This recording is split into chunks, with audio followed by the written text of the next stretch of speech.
When an empire built on fear collides with a warrior who doesn't know the word, entire galaxies hold their breath. The armor doesn't crack, the fury doesn't fade, and every Viltrumite who thought themselves gods just became prey. Hell tested him for eons and lost. So what happens when the strongest beings in the universe meet the one thing even demons couldn't kill? The sky above Chicago tore open like flesh beneath a surgeon's blade, and through the wound came fire that did not burn so much as it judged. The rupture was not clean. It was not the smooth, dimensional gateway of Viltrumite science, or the calculated portal of the Coalition's dimensional engines. It was something older, something that carried the smell of sulfur and sanctified metal, something that bled colors the human eye was not designed to perceive. The edges of the tear shimmered with energies that made physicists weep and theologians fall silent, a spectrum that existed between electromagnetic radiation and divine wrath. Omni-Man hovered 300 feet above the city streets, his white cape snapping in winds that had turned suddenly cold despite the summer heat. Nolan Grayson had seen dimensional anomalies before. He had witnessed the fabric of space-time bend and break under sufficient force. He had personally destroyed gates that led to nightmare dimensions during his early years of service to the Viltrumite Empire. But this was different. This rupture did not simply connect 2 points in the cosmic architecture. It carried intention, it carried judgment. It carried the weight of wars fought in places where the concept of mercy had been burned away in furnaces fueled by the damned. The figure that emerged from the wound descended not with flight but with controlled fall, gravity claiming him like a stone dropped into still water. He struck the intersection of Michigan Avenue and East Wacker Drive with an impact that shattered asphalt and sent shockwaves rippling through steel and concrete foundations. Car alarms screamed, windows burst outward in cascading sheets of glass. The ground itself seemed to recoil from the landing, cratering 15 feet deep and leaving cracks that spiderwebbed outward for half a city block. When the dust cleared, Omni-Man saw him. The armor was green, darker than any military camouflage, darker than oxidized bronze, a color that suggested ancient battlefields and blood dried to the point of becoming geological strata.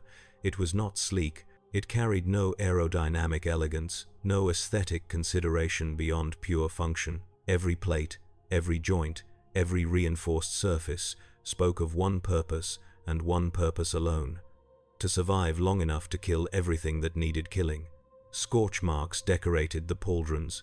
Scoring from energies unknown marked the breastplate. The helmet was a sealed fortress, offering no window to humanity, no indication that anything remotely human existed beneath the metal.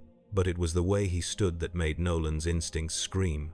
Not like a warrior preparing for battle, not like a conqueror surveying new territory, not like a hero arriving to save the day. He stood like an executioner, checking the sharpness of his blade, like a force of nature confirming the solidity of the ground beneath its feet before unleashing devastation.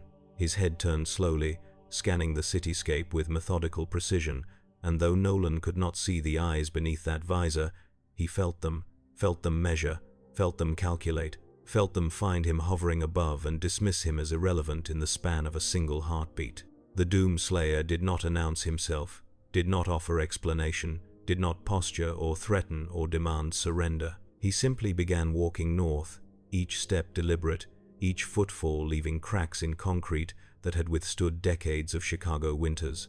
His right hand hung loose at his side, fingers flexed once, and something materialized there in a shimmer of dark energy and technological manifestation.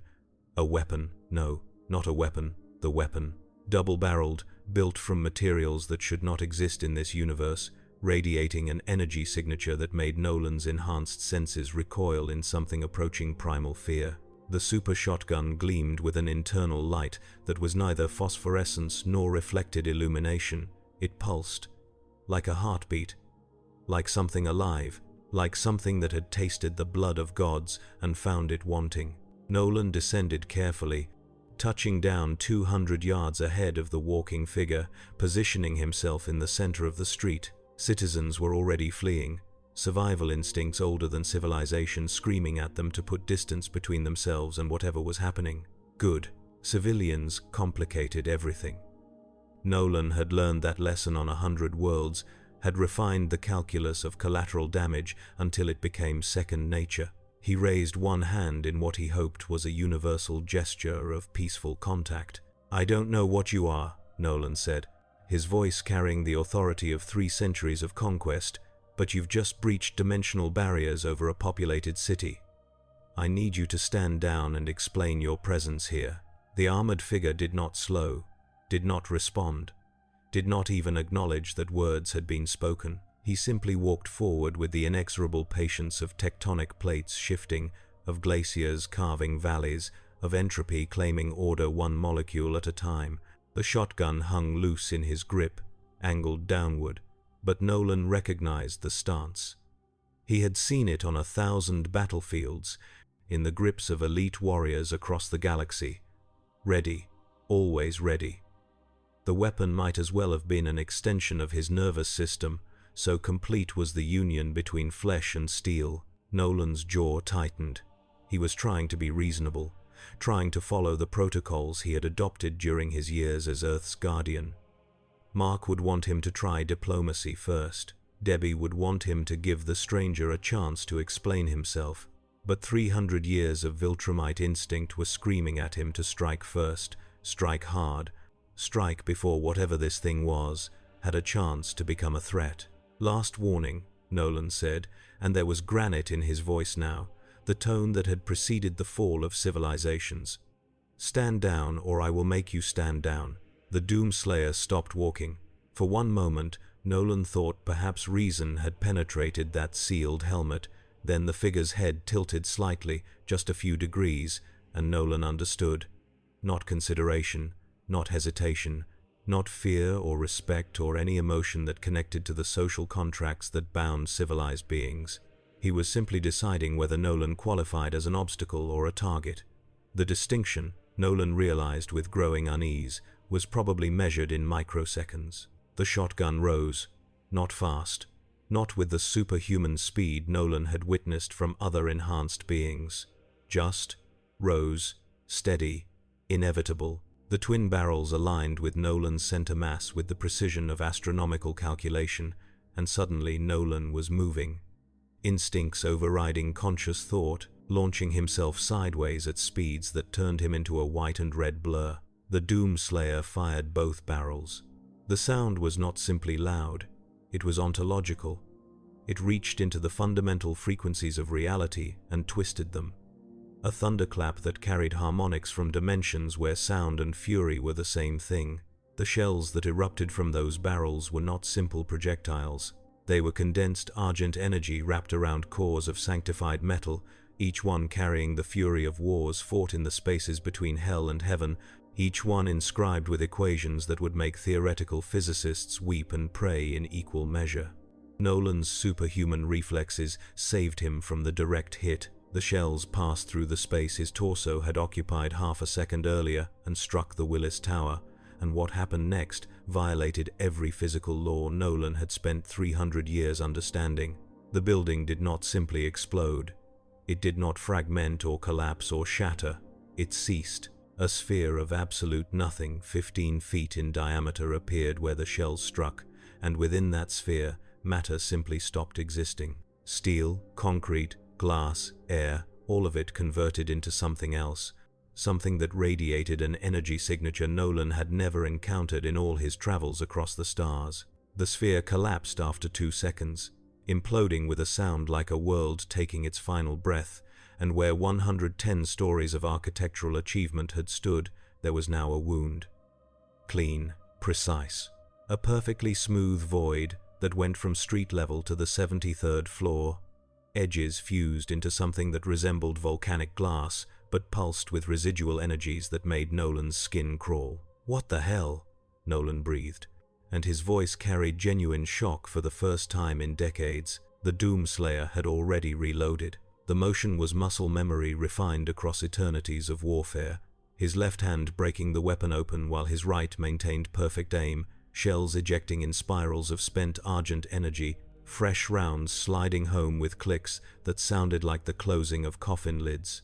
The entire process took 1.3 seconds. Nolan used those seconds to reassess everything he thought he knew about threat evaluation. This was not a metahuman, not a dimensional traveler seeking refuge, not even a conqueror testing Earth's defenses. This was something that existed in a category Nolan had never encountered, something that moved through the universe not as a participant but as a cleansing fire, burning away everything that met whatever criteria existed behind that sealed helmet. Nolan's mind raced through tactical options. Direct assault seemed unwise given what had just happened to the Willis Tower. Restraint would require getting close, and every instinct screamed against proximity to those weapons. Diplomacy had already failed so completely it was almost funny. That left escalation, which was always dangerous in populated areas but was rapidly becoming the only viable option. The Doomslayer's head tilted again. Then he moved, not flew, moved. A burst of energy from systems built into his armor propelled him forward and upward in a ballistic arc that defied flight but embraced projectile physics with religious fervor. He covered the 200 yards between them in under a second, armor trailing fire and distorted space-time, the shotgun tracking Nolan's position with targeting systems that incorporated precognition and divine fury in equal measure. Nolan met him in mid-air, driving a punch toward the helmet that carried enough force to shatter tank armor. The Doomslayer twisted, not away from the blow but into it, and Nolan's fist connected with the pauldron instead of the head. The impact generated a shockwave that shattered windows for 3 blocks and sent cars tumbling down Michigan Avenue like toys kicked by an angry child. Pain exploded up Nolan's arm. Real pain, the kind he had not felt since fighting the Immortal. And he realized with dawning horror that the armor was not simply metal. It was something that had been forged in conditions that made stellar cores seem tepid, something that had been tempered in fires that burned in dimensions where physics was a suggestion rather than a law. They fell together, still locked in that initial exchange, and hit LaSalle Street with combined force that created a crater 30 feet across. Asphalt and concrete became dust. Underground utilities ruptured, sending geysers of water and natural gas skyward. The Doomslayer landed on his feet, boots finding purchase on fractured bedrock, and brought the shotgun up, in a rising arc, aimed at Nolan's face. Nolan grabbed the barrel with both hands. Viltrumite strength, meeting argent-forged metal, and for the first time in 300 years felt his muscles strain. He twisted, trying to wrench the weapon away, and the Doomslayer simply released it. The sudden lack of resistance sent Nolan stumbling backward, and in that half-second of imbalance, the Doomslayer's left hand moved. Something appeared there in another shimmer of dark manifestation, a blade, curved, glowing with energies that existed somewhere between electromagnetic radiation and the light that had filled the universe at the moment of creation. The crucible carved through the air with a sound like reality screaming. Nolan abandoned the shotgun and threw himself into a backward flight that took him through the front of a bank building, through marble and steel and security systems. Bursting out the back in an explosion of debris, he heard the blade pass him, felt the heat of it, felt something deeper than heat, felt the way it reached for him on levels that transcended mere physical damage. That weapon was not designed to simply kill, it was designed to unmake, to sever the connection between body and existence, to send whatever it struck into regions of unbeing that made death seem like a pleasant alternative. He burst upward through the bank's roof, climbing toward the stratosphere, needing distance, needing space to think, needing to reassess an opponent who had just survived a direct punch from a Viltrumite and barely registered the impact. Behind him, through the hole in the bank, he saw the Doomslayer standing in the crater. Saw him watching Nolan's ascent with that terrible patience, saw the crucible fade back into whatever dimensional pocket housed it. Then the Slayer picked up the dropped shotgun, checked the load with practiced efficiency, and began walking again. North, as if the exchange had been nothing more than an interruption to his primary objective, as if Nolan had been evaluated and found not worth the ammunition required for true engagement. The insult of it burned hotter than the pain in Nolan's arm. He dove back down, building speed, preparing to hit the armored figure with everything a Viltrumite could bring to bear. No more testing, no more caution, just pure overwhelming force applied to the problem until the problem stopped existing. He broke the sound barrier. then Mach 2, then Mach 3. The air around him ignited from friction, turning him into a meteor, a falling star, a weapon forged from velocity and mass and 300 years of combat experience. The Doomslayer turned to face him 1 second before impact, raised the shotgun, fired. The shell caught Nolan in the chest at point-blank range, and the world became pain.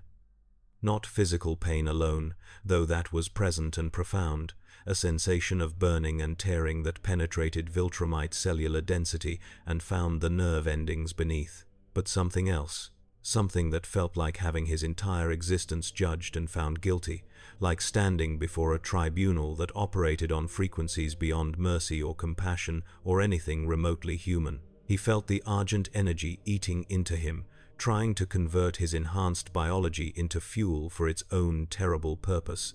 Felt systems within that shell, trying to burn away not just his flesh, but the very concept of him. His Viltrumite physiology saved him. Barely.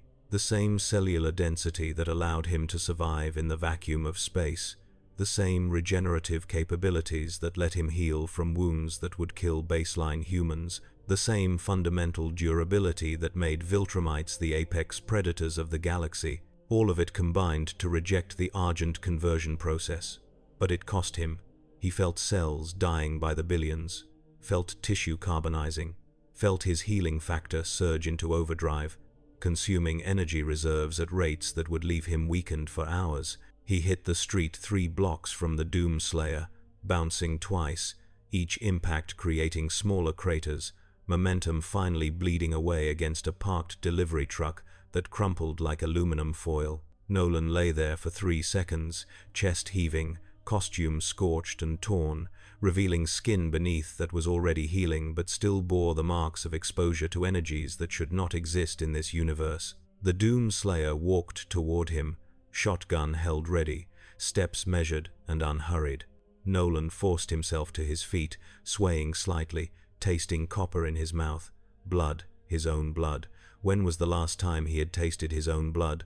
The Flaxan invasion? The fight with Battle Beast? No. Further back, before Earth, before Mark, before he had convinced himself that playing guardian to a primitive world might be pleasant before the conquest began.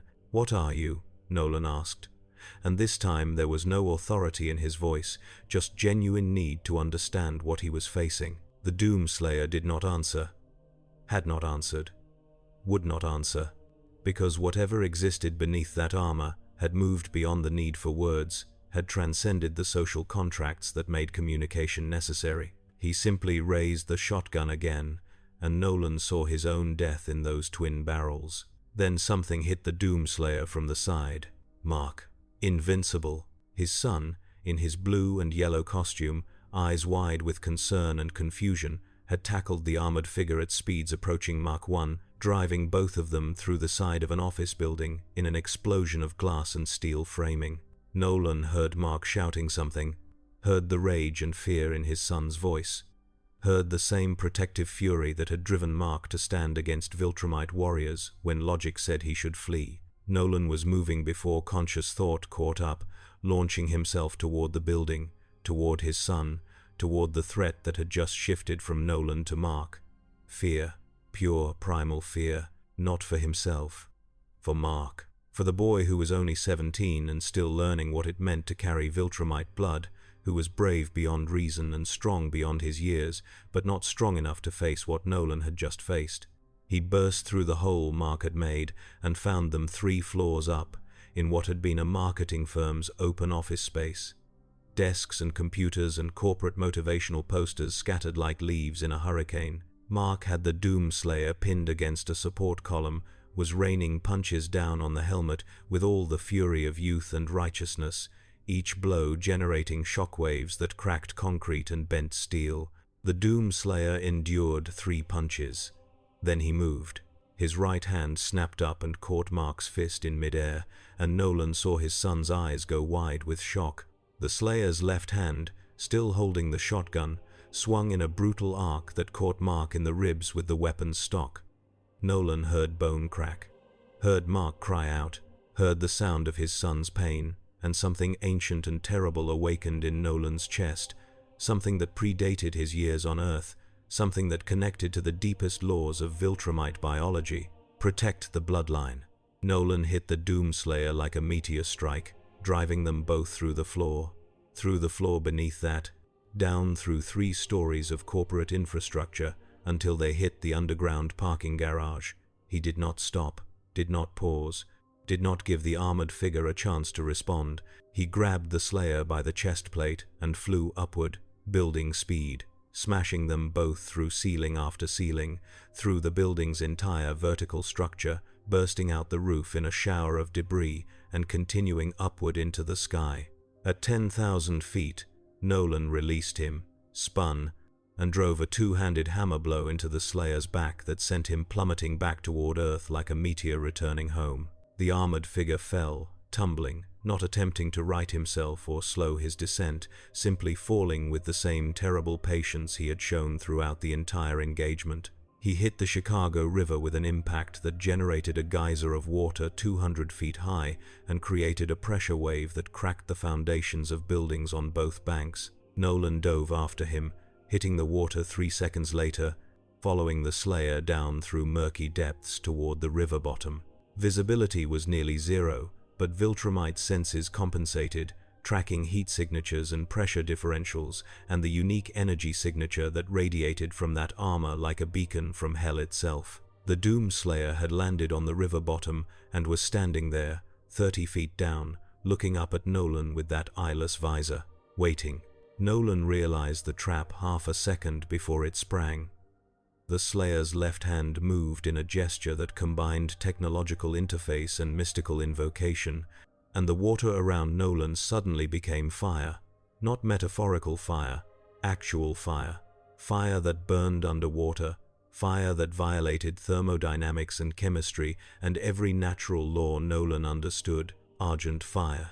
Fire that had been kindled in the furnaces of hell and refined by entities that understood combustion on levels that transcended mere oxidation. The pain was immediate and absolute. Nolan's scream emerged as bubbles that boiled away before they could reach the surface.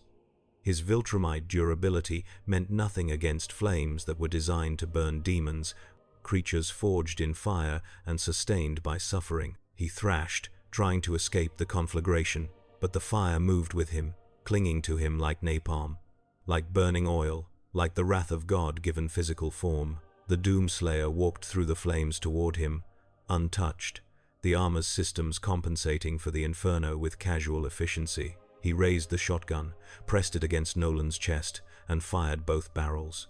The shells tore through Viltrumite's cellular density like tissue paper, the Argent energy finding purchase this time, converting matter into light and screaming and fundamental unbeing. Nolan felt his chest cavity open, felt ribs shatter and organs rupture, felt his healing factor surge desperately to close wounds that were trying very hard to be fatal. Blood clouded the water, mixing with fire, creating a soup of pain and destruction that would have killed any baseline organism 1,000 times over. Nolan's hand shot out, grabbed the shotgun barrel, yanked it aside with strength born of desperation. His other hand found the Slayer's helmet and squeezed, trying to crush it, trying to find vulnerability, trying to do anything that might shift the momentum of a fight that was rapidly approaching its conclusion. His fingers dented the metal. Actually dented it. First sign of damage he had managed to inflict. It gave him hope. Foolish hope. Desperate hope. But hope nonetheless. The crucible materialized in the Slayer's free hand and carved through Nolan's forearm. The blade cut through Viltrumite bone and muscle like they were smoke, severing Nolan's hand at the wrist in a single perfect stroke. The appendage floated away, fingers still twitching, trailing blood that turned to steam in the Argent fire. Nolan's scream was silent, swallowed by water and agony, his body going into shock as pain receptors registered an injury that should not be possible. The Doomslayer stepped back, watching Nolan thrash and bleed, watched him fight to stay conscious as blood loss and trauma cascaded through his system. The Slayer's head tilted again, that same analytical gesture, and Nolan understood he was being evaluated again, threat assessment recalculated. Combat effectiveness measured against ammunition expenditure, cost-benefit analysis conducted by something that thought in terms of extinction-level mathematics. Then the Slayer turned and walked away, wading through burning water toward the riverbank, leaving Nolan to drown or not drown as biology and will determined. Nolan's Viltrumite healing factor was already at work, cauterizing the stump, preventing exsanguination, beginning the long, slow process of regenerating lost tissue. It would take hours, days perhaps. The hand would grow back eventually, but right now he was wounded in ways that transcended mere physical damage. His pride lay shattered. His understanding of his place in the cosmic hierarchy had been fundamentally revised, and worst of all, he had failed to stop the threat. Mark. The thought of his son gave Nolan strength. He pushed off the river bottom, kicking toward the surface, breaking through into air and gasping despite not technically needing to breathe. The fires had extinguished the moment the Slayer departed, dismissed as casually as they had been summoned. Nolan pulled himself onto the riverbank, collapsing on concrete still warm from his impact, and lay there for 10 seconds that felt like hours. Then he heard the screaming, not screams of terror, screams of combat, screams of rage and desperation, and the sounds of a battle that was tearing through downtown Chicago like a chainsaw through flesh. He forced himself upright, forced himself into the air, one-handed flight, awkward but functional, rising above the buildings to get a tactical overview. What he saw made his blood run cold. Mark was fighting the Doomslayer in the ruins of what had been Millennium Park. His son was flying circles around the armored figure, darting in to throw punches and flying back out before retaliation could land, using speed and youth and the desperate innovation of someone fighting for their life. But Nolan could see it was not working. The Slayer tracked every movement with perfect precision, the shotgun rising and falling, firing shells that turned the park's famous sculptures into abstract art installations of molten metal and shattered stone. Mark was bleeding from a dozen wounds, his costume torn, his face showing bruises that were healing even as Nolan watched, but being replaced by fresh injuries faster than his healing factor could compensate. He was tiring, slowing, making mistakes, and the Doomslayer was not. Nolan dove, building speed, preparing to interpose himself between his son and annihilation. But even as he descended, even as he poured every remaining ounce of strength into velocity, he knew he was too far away. Knew the math of distance and time would not resolve in his favor. Knew he was about to watch his son face the same judgment Nolan had faced.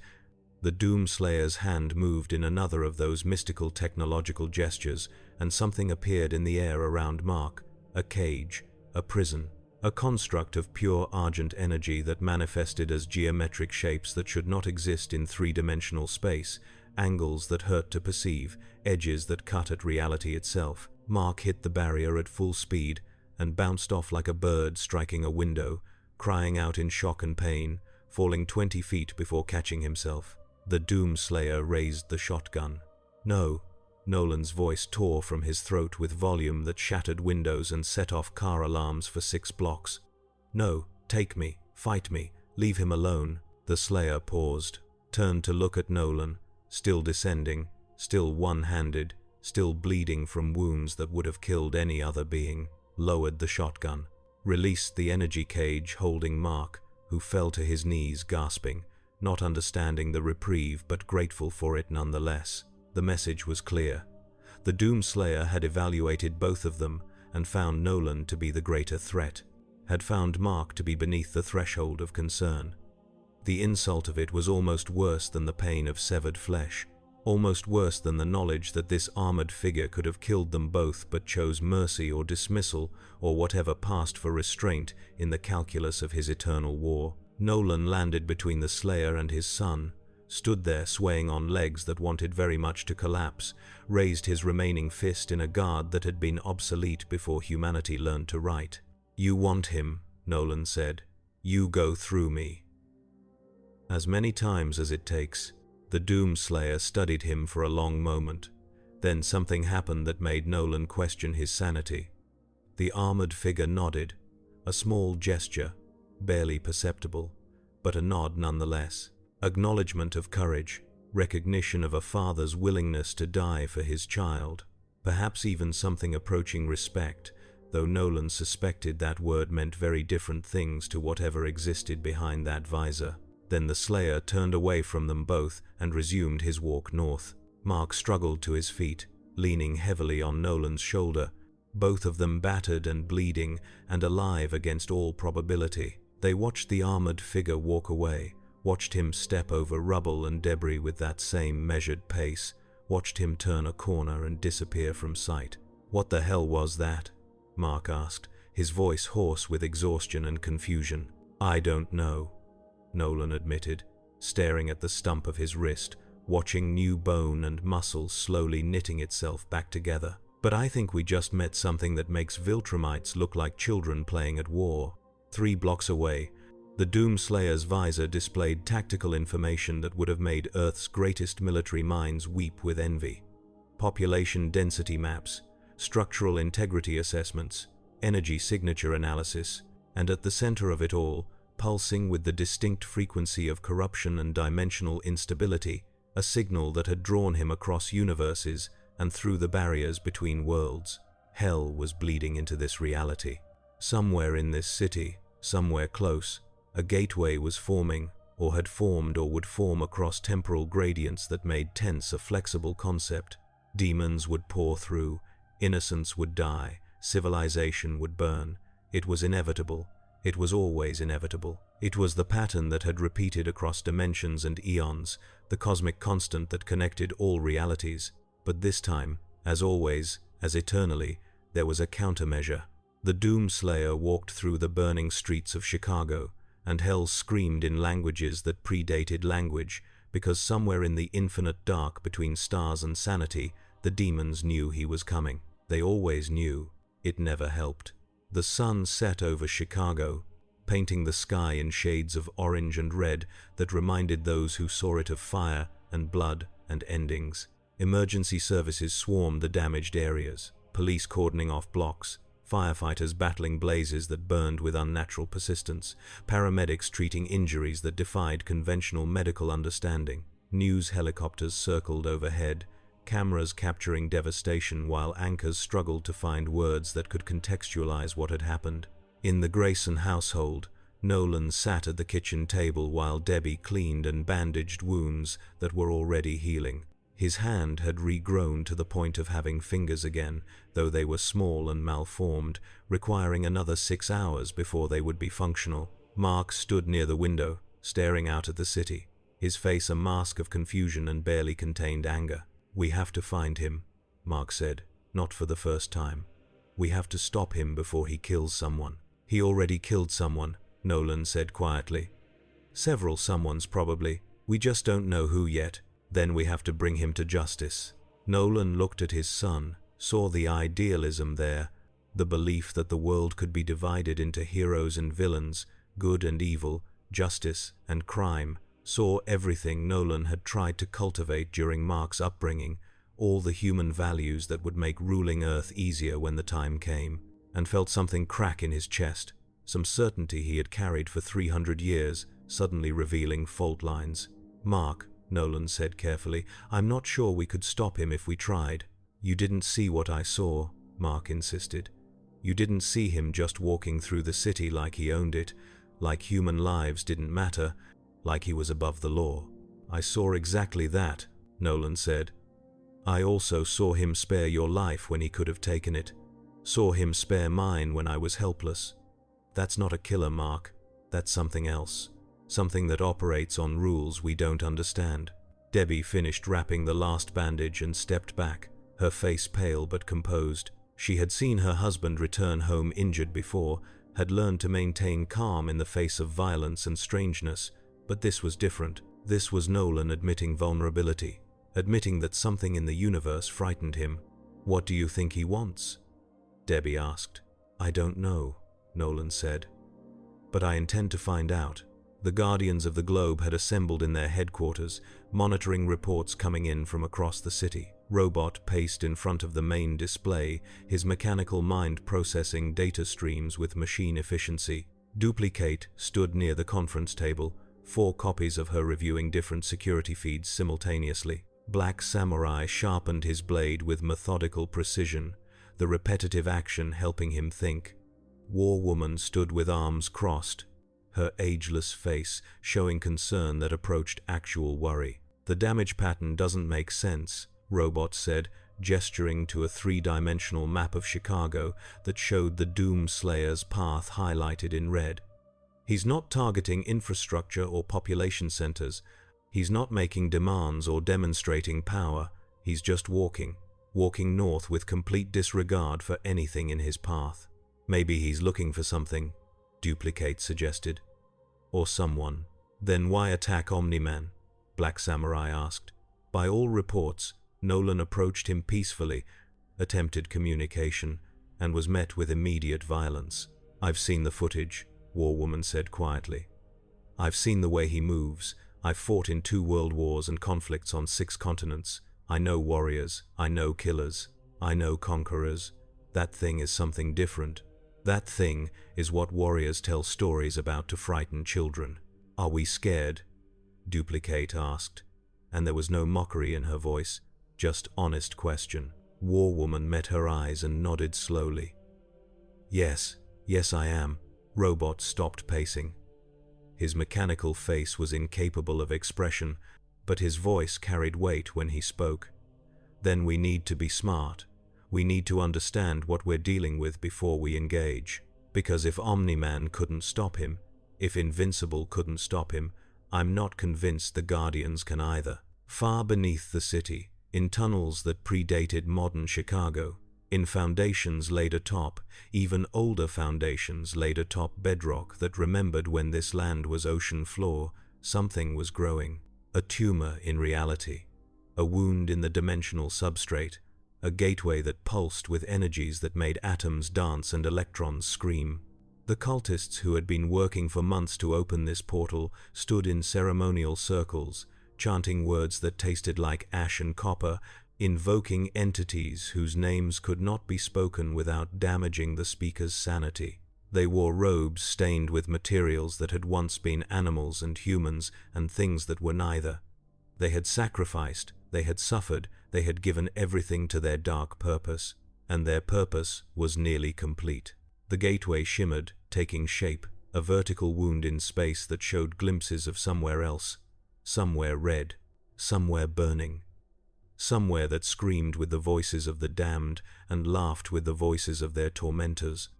Hell, or something close enough to hell that the distinction was academic, a dimension where suffering was currency and corruption was law and humanity was a joke that had long since stopped being funny. The lead cultist, a man who had once been a professor of theoretical physics before his research into dimensional membranes, had shown him truths that shattered his worldview and rebuilt it in shapes that hurt to contemplate, raised his arms in triumph.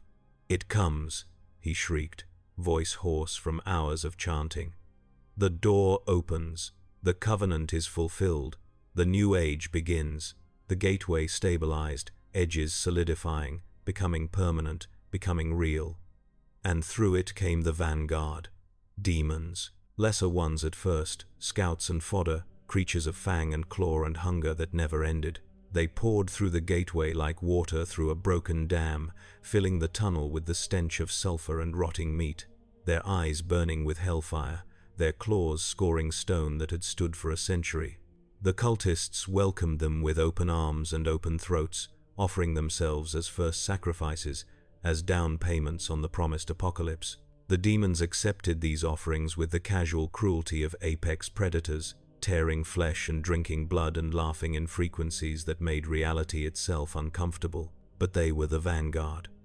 Behind them came larger things, stronger things, things that had names in languages that predated human language, things that carried weapons forged in fires that burned at temperatures that made fusion seem cold. The tunnel began to fill with them, dozens becoming hundreds, hundreds threatening to become thousands. And beneath it all, beneath the screaming and the laughter and the wet sounds of flesh being rendered, there was a pulse, a heartbeat, a rhythm that connected to something vast and terrible on the other side of the gateway, something that had not yet come through but was considering it, something that made the lesser demons nervous despite their nature, something that even in hell was feared and respected and given wide berth. The Doomslayer's visor registered the dimensional breach from 8 blocks away. His systems had been tracking the forming gateway for the past hour, had identified the signature as 89% probability of demonic incursion, had calculated optimal approach vectors and engagement sequences with the cold precision of something that had done this 10,000 times before. He altered his course by 12 degrees, angling toward the breach point, his pace increasing slightly. Not much. He was not panicked, not rushed, not concerned in any way that suggested doubt about the outcome. He simply recognized that the timeline had accelerated and adjusted accordingly. Behind him, perched on a rooftop 600 yards back, Nolan watched through enhanced vision that could resolve details at distances that made telescopes jealous. He had been following the Slayer since leaving his house, staying well back, observing, trying to understand what he was dealing with. Mark had wanted to come, but Nolan had forbidden it, had used his authority as both father and Viltrumite to order his son to stay home and heal. The argument had been fierce, but brief. Nolan had won through sheer stubborn concern. Now, watching the Doomslayer alter course, watching him move with sudden purpose toward a neighborhood that seemed normal on the surface but carried overtones that made Nolan's enhanced senses itch, he understood something was happening, something the Slayer had been waiting for, something that explained his presence here. Nolan followed, curious despite his injuries, despite his fear, despite every rational impulse screaming at him to flee while the chance existed. The Doomslayer reached the building above the tunnel network and stopped, visor scanning, systems analyzing structural integrity and optimal entry points. He raised one armored fist and brought it down on the street with controlled force, and the pavement simply shattered, revealing the tunnel beneath. The hole was 15 feet across, edges clean, concrete and rebar parting like curtains before his strength. The stench that rose from the tunnel made Nolan gag despite his enhanced physiology. Sulfur, decay, burning meat, and something else. Something that registered on senses beyond smell, something that tasted like corruption given physical form, something that made his Viltrumite DNA recoil in disgust. The Doomslayer dropped into the hole without hesitation, falling 20 feet to land with an impact that cracked concrete. The shotgun was in his hands, loaded, ready, and as he straightened to his full height and began walking down the tunnel toward the demonic forces gathering in the dark, something happened that Nolan had not witnessed before. The Slayer spoke, not in words, not in any language Nolan recognized, but in a sound that emerged from the armor's speakers, a sound that was half warcry and half judgment, a sound that carried harmonics that reached into dimensions beyond the normal three and shook foundations that were more conceptual than physical. It was a challenge, a declaration, a promise, and a threat combined into something that transcended communication and became pure expression of will. The demons in the tunnel heard it and went mad with rage and terror in equal measure. They charged toward the sound, dozens of them, claws and teeth and hatred given flesh, pouring down the tunnel like a wave of corruption and hunger. The Doomslayer met them with fire and fury that transcended mere violence. The super shotgun roared, both barrels discharging shells that turned demons into component atoms and scattered those atoms across dimensional barriers where they could never reform. The Slayer did not simply shoot targets. He conducted a symphony of destruction, each shot placed with mathematical precision to maximize carnage, shells passing through multiple demons, argent energy chaining between targets like lightning seeking ground. He reloaded without looking, muscle memory guiding his hands while his eyes never left the enemy, fresh shells sliding home with mechanical perfection. Fired again, and again. The tunnel filled with light and thunder, and the screams of demons discovering that damnation could go deeper. When the first wave broke against him, when demons closed to melee range, he holstered the shotgun and produced weapons that made Nolan's enhanced vision struggle to track. A chainsaw that screamed with argent-fueled teeth, a blade that cut through demonic hide like it was mist, his own armored fists moving with speed that suggested time dilation fields or precognitive targeting or both. He tore through them like a force of nature, like gravity or entropy, or heat death given purpose and direction. Blood sprayed the tunnel walls, black and viscous and burning with residual hellfire. Body parts littered the ground, twitching with demonic vitality that refused to acknowledge death for several seconds after it occurred. The Slayer walked through the carnage without breaking stride, without showing fatigue, without any indication that he was doing anything more strenuous than taking a morning walk. Nolan watched from the hole above, unable to look away, horror and fascination warring in his chest. He had seen violence before. He was Viltrumite. Violence was coded into his DNA, written into his cellular structure, expressed through 300 years of conquest and war. But this was different.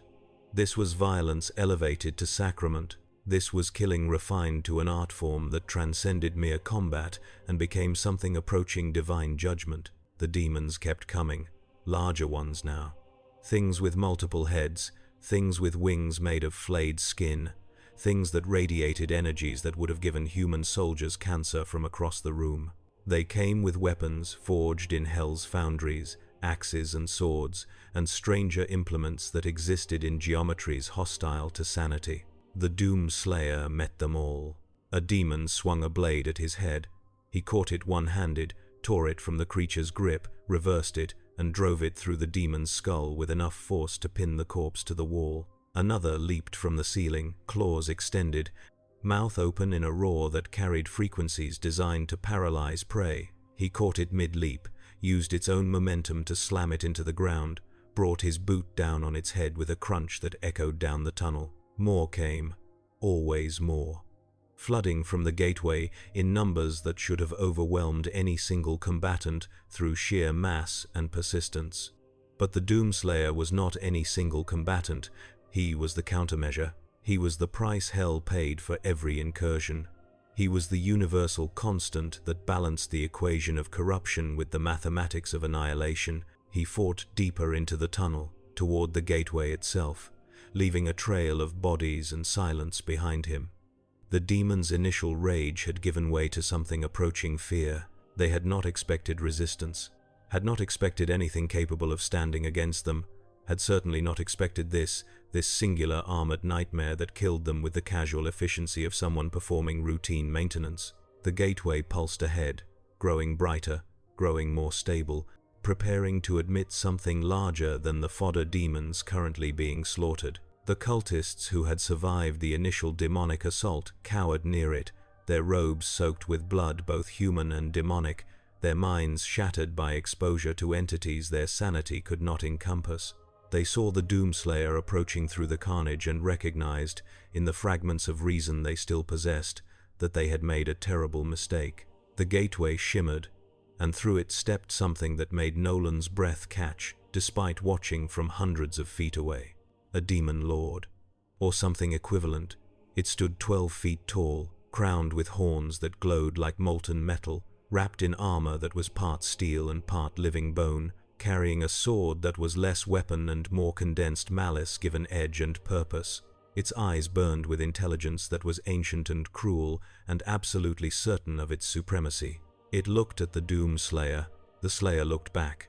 The demon lord laughed, a sound like avalanches and breaking glaciers, a sound that carried mockery and confidence and the certainty of something that had slaughtered civilizations and would slaughter this armored insect before continuing its rampage. The Doomslayer holstered his shotgun, reached to his back, and drew forth something new, a weapon that hummed with energies Nolan recognized from the earlier fight, the crucible, the blade that had severed his hand. But seeing it properly now, seeing it ignite with that terrible light, Nolan understood it was something more, something that existed on multiple dimensional axes simultaneously, something that cut not just flesh but the connections between existence and being. The demon lord's laughter stopped. They met in the center of the tunnel, blade against blade, and the impact sent shockwaves through stone and steel and reality itself. Nolan felt the percussion from his vantage point, felt the fundamental wrongness of energies that should not share the same space colliding with each other. The demon lord was fast, faster than something that size had any right to be, its sword carving arcs through the air that left glowing after images. The Doomslayer was faster.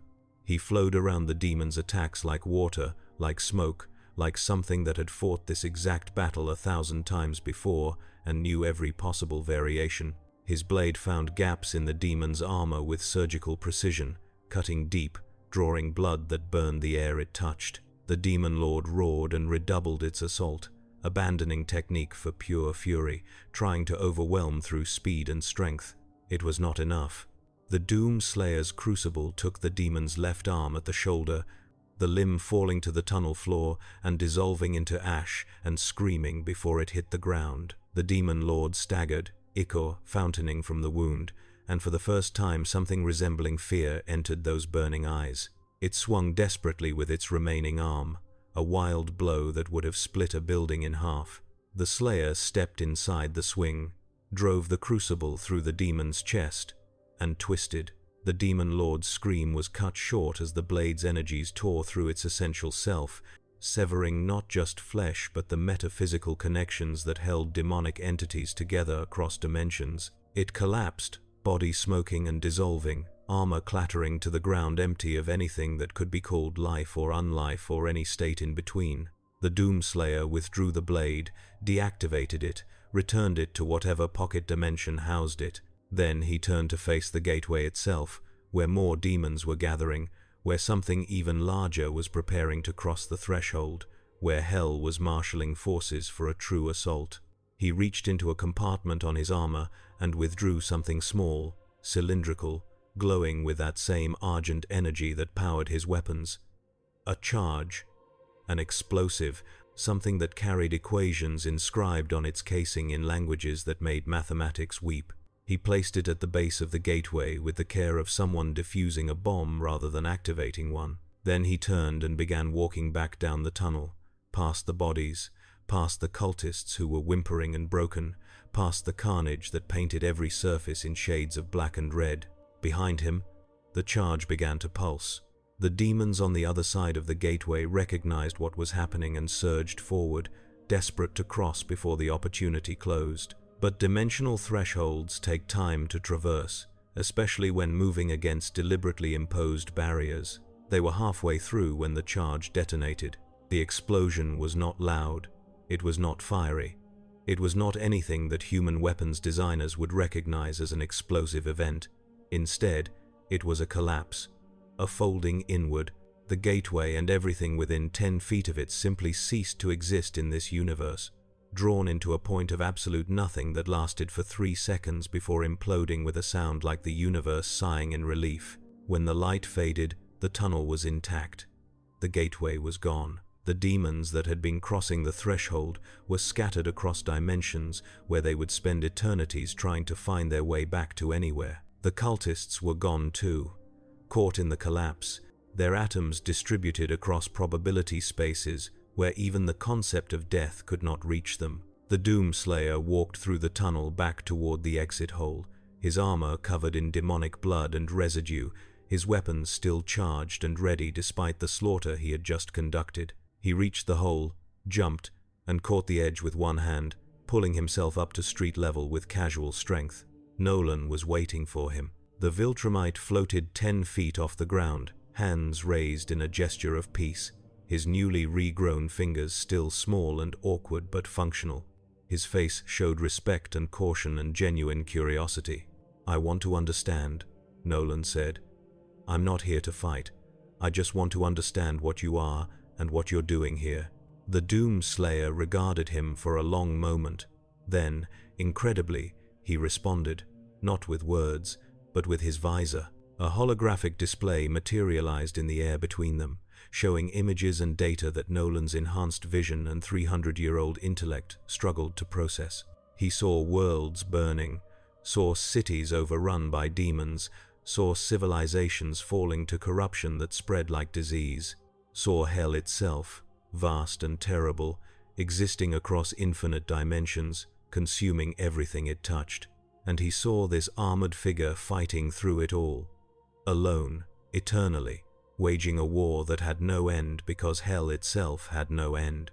He saw the Slayer's origin, or glimpses of it, obscured by layers of time and dimension. Saw a man, saw loss.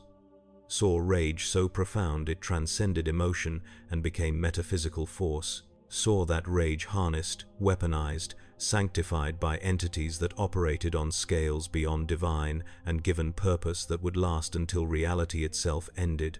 He saw the pattern. Hell invades. The Slayer responds. Demons die. Gateways close. Repeat. Forever. Across universes and dimensions and timelines. Forever. The hologram faded, leaving Nolan stunned and struggling with implications that threatened to reshape his entire worldview. He had thought Viltrumites were the peak of universal evolution. He had thought nothing in the cosmos could stand against their might when properly applied. He had built his life and his purpose on the certainty of Viltrumite supremacy. But this changed things. "You're not here for Earth," Nolan said slowly. "You're here because hell is here. Because something opened a gate and you came to close it." The Doomslayer nodded once. "And now that it's closed, what happens now?" The Slayer's visor flickered with new data, showing energy signatures scattered across the globe. 12 locations, 12 more potential gateways, 12 more tumors in reality that needed to be excised before they could metastasize. "There's more," Nolan said, understanding dawning. "This wasn't the only one." Another nod. Nolan floated there for a moment, mind racing, weighing options and implications, and the sudden terrifying understanding that Earth's problems were so much larger than he had imagined. Viltrumites, Flaxens, Sequids, Mauler twins, all the threats he had catalogued and prepared for, all of them suddenly seemed trivial compared to hell itself, deciding Earth was worth invading. "I can help," Nolan said. "I know this planet. I know the geography. I can get you where you need to go faster than walking." The Doomslayer studied him for a long moment. Then he reached into his armor and withdrew something that looked like a device but felt like a weapon.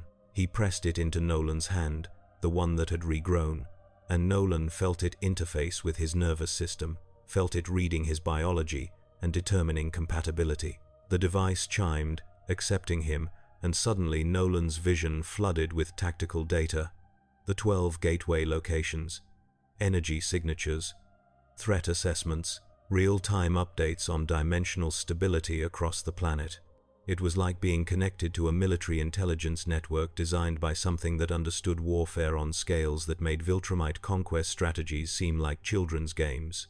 "You're trusting me," Nolan said, surprised despite everything. The Slayer shook his head slightly. "Not trust. Utility. Pragmatism." Nolan was a tool that would help complete the mission faster. Nothing more, but also nothing less. In the Slayer's mathematics, anything that helped kill demons and close gateways was valuable, regardless of its origins or motivations. "Right," Nolan said. "Where first?" The device highlighted a location in Tokyo, a cluster of energy signatures that suggested the gateway there was already partially open. Demons would be pouring through soon if they were not already. Thousands would die if the breach was not sealed quickly. Nolan grabbed the Doomslayer under the arms, grateful the armor was not so heavy as to strain even Viltrumite's strength, and launched skyward. They accelerated through the atmosphere, building speed. Nolan pushing himself to velocities he rarely achieved, the curvature of Earth becoming visible beneath them as they climbed above commercial flight paths and into the thin air where only the hardiest aircraft dared venture. The Doomslayer hung limp in his grip, conserving energy, weapons holstered but ready, visor tracking their trajectory and calculating arrival time and optimal deployment strategy. He did not thank Nolan, did not acknowledge the assistance, just existed in the grip of someone who hours earlier had been an enemy and now was something approaching an ally through sheer accident of circumstance. They crossed the Pacific in 43 minutes, descending over Tokyo as the sun rose over the city of 13 million souls who had no idea how close they were to becoming demon food. Nolan's enhanced vision picked out the gateway location, an industrial district near the waterfront, warehouses and shipping containers clustered around a facility that was outputting energy signatures that made his teeth ache. He descended fast, angling for a rooftop near the breach point, releasing the Doomslayer at the optimal moment. The armored figure dropped, oriented himself mid-fall, landed with his characteristic ground-shattering impact. The rooftop buckled. The Slayer straightened, scanned, located the gateway 3 buildings over, and jumped. He crossed the gap in a ballistic arc, smashed through the roof of the target building, and disappeared into the structure, trailing dust and the sound of tearing metal. Nolan followed, diving through the hole, finding himself in a scene that would have been familiar if he had witnessed what happened beneath Chicago. Cultists, demons, gateway, the usual arrangement. Except this gateway was more developed, more stable, and the demons coming through were larger, nastier, carrying weapons that sparked with energies that set Nolan's danger instinct screaming. There were civilians too, warehouse workers who had been in the wrong place at the wrong time, now huddled in corners or fleeing through exits while demons hunted them with casual cruelty. The Doomslayer landed in the center of the demon formation and immediately began killing. Nolan had thought the tunnel fight in Chicago was impressive. That had been nothing. This was the Slayer operating at full capacity, in a space large enough for true mobility, against enemies that actually posed a threat requiring his complete attention.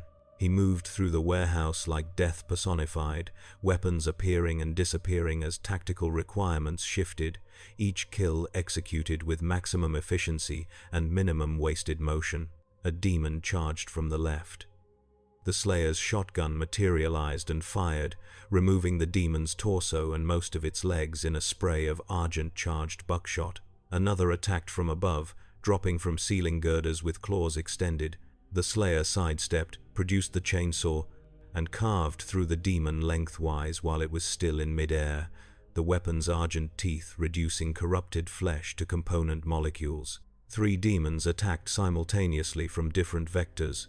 Coordinated assault, professional tactics. The Slayer dropped the chainsaw, drew the crucible, and cut through all 3 in a single spinning slash that left glowing after images and falling body parts. He did not waste time confirming kills. His sensors told him everything he needed to know about enemy status: dead, dying, or about to be dead. Those were the only categories that mattered. Nolan watched for 30 seconds, paralyzed by the sheer artistry of violence on display, before remembering he was supposed to be helping. He launched himself at a demon that was cornering 3 warehouse workers, hit it with enough force to drive it through 2 shipping containers, following through with punches that reduced demonic bone structure to powder. It was not elegant, it was not efficient, but it worked, and the workers fled toward an exit while Nolan turned to find his next target. They fought through the warehouse together, Viltrumite and Doomslayer, an alliance born of necessity and maintained by shared purpose if not shared philosophy. Nolan focused on protecting the fleeing civilians, interposing himself between them and demonic threats, using his speed and strength to create safe corridors for escape. The Doomslayer focused on the gateway, fighting toward it with methodical precision, eliminating everything between him and his objective. A demon lord emerged from the gateway, similar to the one in Chicago but larger, meaner, decorated with trophies that suggested this one had actually conquered worlds rather than just visiting them. It saw the Doomslayer approaching and roared a challenge that shook the building's foundations and cracked windows for 3 blocks. The Slayer responded by shooting it in the face with both barrels of the super shotgun. The demon lord's head exploded, helm and horns and skull and brain matter converted into expanding gas and light. Its body stood for a moment, nervous system not yet comprehending death, then toppled backward through the gateway from which it had emerged. The Doomslayer reloaded, placed another charge at the gateway's base, and activated it. The familiar implosion began, reality folding in on itself, dragging demons and cultists, and anything not bolted down into dimensional nowhere. Nolan grabbed the last of the fleeing workers and flew them outside just as the warehouse began to collapse, the gateway's destruction removing the structural supports that had been reinforced by Hell's energies. They emerged into Tokyo dawn, sirens already screaming, emergency services converging, news helicopters appearing on the horizon like mechanical vultures. The Doomslayer walked out of the collapsing building carrying nothing but his weapons and his purpose, armor smoking slightly from repeated exposure to demonic energies, visor already highlighting the next target location. Nolan landed beside him, breathing hard despite Viltrumite endurance, adrenaline making his hands shake slightly. He had fought in hundreds of battles, had conquered worlds, had stood against armies. But this was different. This was operating at a tempo that pushed even his enhanced biology to its limits. 11 more? Nolan asked, reading the data the device was feeding directly into his nervous system. The Doomslayer nodded. Right. Where next? Moscow.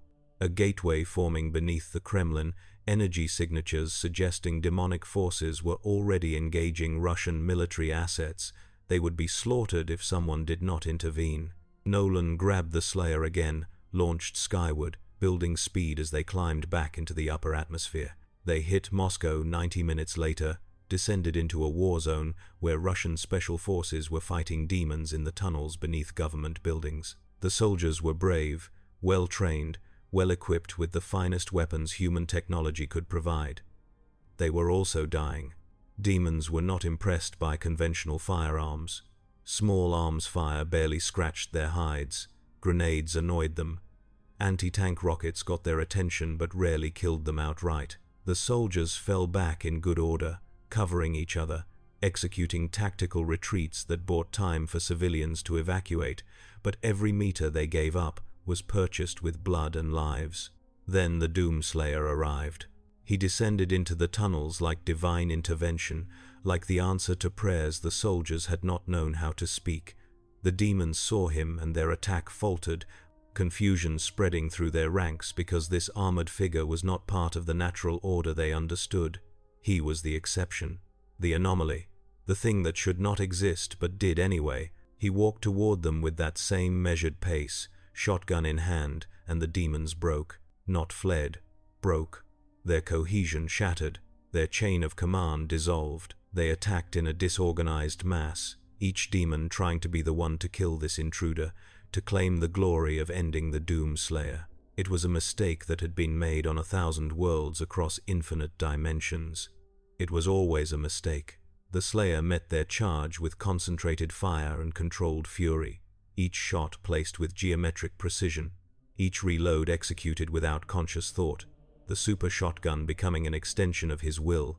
Demons fell in waves, their bodies piling up in the tunnel, their blood painting walls that had witnessed centuries of Russian history. The soldiers watched in stunned silence, as this armored stranger did in minutes what they had been unable to do in hours. Nolan fought alongside him again, growing more comfortable with the rhythm of demonic combat, learning to anticipate attack patterns and exploit vulnerabilities.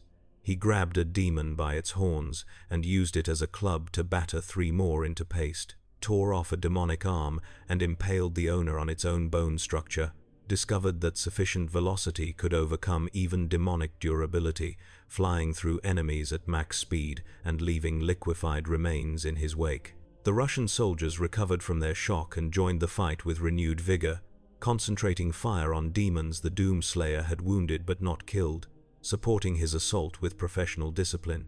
They did not understand what was happening, did not know who this armored figure was or why he was helping, but they were soldiers. They recognized an ally when they saw one, and they were not too proud to accept help from whatever source offered it.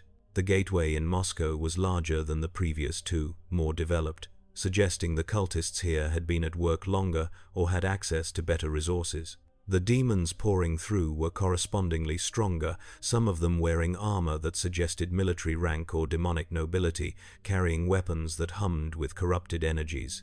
The Doomslayer adapted his tactics accordingly, switching from the shotgun to weapons Nolan had not seen before. A cannon that fired superheated plasma in controlled bursts, a gauntlet that generated localized dimensional tears, allowing him to literally punch demons into other planes of existence. A device that looked like a grappling hook but functioned as both mobility tool and close combat weapon, allowing him to pull himself toward enemies or pull enemies toward him before finishing them with brutal efficiency. The Russian commander, a colonel whose name patch read Volkov, stood beside Nolan during a brief lull in the fighting, watching the Doomslayer work with professional appreciation. "Who is he?" Volkov asked in heavily accented English. "Honestly," Nolan said, "I'm still trying to figure that out. He fights like demon, but kills demons. Paradox. Yeah, that's one word for it." The Doomslayer reached the gateway, placed his charge, activated it, and the familiar implosion began. Demons, still in the process of crossing the threshold, screamed as dimensional forces tore them apart, their essences scattered across probability spaces where they would never reform. The gateway collapsed, the tunnel stabilized, and silence fell like snow. The Russian soldiers cheered, a brief moment of triumph before discipline reasserted itself, and they began checking casualties and securing the area. Volkov approached the Doomslayer with military formality, stood at attention, and saluted. "Thank you," Volkov said simply. "You saved many lives today. Russia is grateful." The Doomslayer looked at him for a moment, then nodded slightly. Not acknowledgement of gratitude, just confirmation that the message had been received and filed appropriately. Then he turned to Nolan, visor highlighting the next target. London. They left the Russian soldiers to their cleanup and recovery, launching back into the sky, heading west across Europe. Nolan was starting to feel the accumulated strain now, his regenerated hand aching slightly, his muscles burning with fatigue that Viltrumite physiology was struggling to compensate for. But he did not suggest stopping, did not ask for rest. There were still 10 more gateways, 10 more invasions to stop. 10 more cities full of people who did not know how close they were to becoming casualties in a war between dimensions. London was burning when they arrived. The gateway had opened in the Thames Barrier, the massive engineering project designed to protect the city from floods now serving as an anchor point for Hell's invasion. Demons swarmed across the river, setting fires, killing civilians, destroying everything they touched, with the methodical cruelty of beings who had perfected the art of causing suffering across eons. British military forces were engaged, but they were losing ground. Challenger tanks fired shells that occasionally killed demons but more often just annoyed them. Apache helicopters circled overhead, autocannons chattering, achieving little beyond attracting demonic attention. Paratroopers fought building-to-building battles with small arms and grenades, brave and skilled and completely outmatched by enemies that could shrug off bullets and regenerate from wounds that should be fatal. The Doomslayer dropped into the center of the demon formation near the Thames Barrier and immediately became the focal point of every demonic eye. The demons recognized him. Recognition spread through their ranks like wildfire, messages passing in frequencies beyond human hearing, warnings and alerts, and calls for reinforcement because the Slayer was here, the Slayer had found them, and everything was about to become very bad. They were not wrong. The Slayer unleashed a weapon Nolan had not seen before, a launcher that fired rockets that tracked targets with supernatural accuracy. Each rocket struck a demon and detonated with Argent-enhanced explosions that removed the demon and everything within 10 feet of it from the world. He fired in controlled bursts, walking forward through the carnage, reloading with practiced efficiency, leaving a trail of craters and burning demon corpses behind him. Nolan engaged the demons threatening the British soldiers, creating space for them to fall back to better defensive positions, buying time for civilian evacuation. He was covered in demonic blood now, his white costume stained black and red, his face spattered with substances that burned his skin even as his healing factor worked to repair the damage.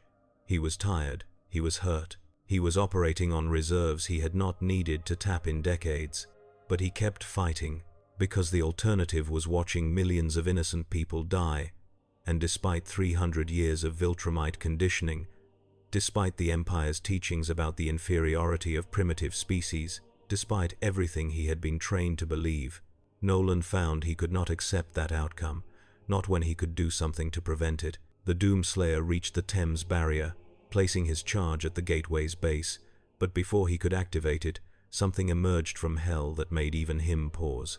A demon titan, 50 feet tall, armored in plates that looked like they had been forged from collapsed stars, carrying weapons that pulsed with energies that made the air itself scream. It stepped through the gateway with earth-shaking footfalls, its eyes burning with intelligence and malice and the absolute certainty of something that had destroyed civilizations and would destroy this one too. It saw the Doomslayer and smiled, revealing teeth like obsidian daggers. The Slayer looked up at it, visor calculating optimal engagement strategy, and apparently decided direct assault was the answer. He holstered his current weapon, reached to his back, and drew forth something new. A sword, not the crucible, something else. Something that gleamed like starlight and sang with harmonics that suggested it had been forged by entities that made demons seem like insects. He charged the Titan. Nolan watched in stunned disbelief as this human-sized figure launched himself at something 10 times his height, sword raised, no hesitation, no fear, just pure commitment to the task of killing this thing regardless of how impossible it seemed. The Titan swung its weapon, a club the size of a bus that would have pulverized buildings. The Doomslayer met it mid-swing, blade against club, and the impact generated a shockwave that shattered windows for a mile in every direction and sent the Thames River churning into temporary waves. The Slayer was driven downward, boots carving trenches in concrete, but he was not crushed, was not broken, was not even slowed. He pushed back. Nolan felt the shift in air pressure, felt the surge of energies that should not exist in this universe, felt the Doomslayer tap into reserves that went beyond mere physical strength. The Titan's weapon was forced back, and in the moment of its imbalance, the Slayer moved. He ran up the club like it was a ramp, sprinting toward the Titan's torso with that same measured pace, despite moving at speeds that turned him into a blur. The Titan tried to swat him away. The Slayer dodged, jumped, grabbed a horn on the Titan's helmet, and pulled himself up to face level. The Titan's eyes went wide with something that might have been recognition, or might have been fear, or might have been both. It did not matter.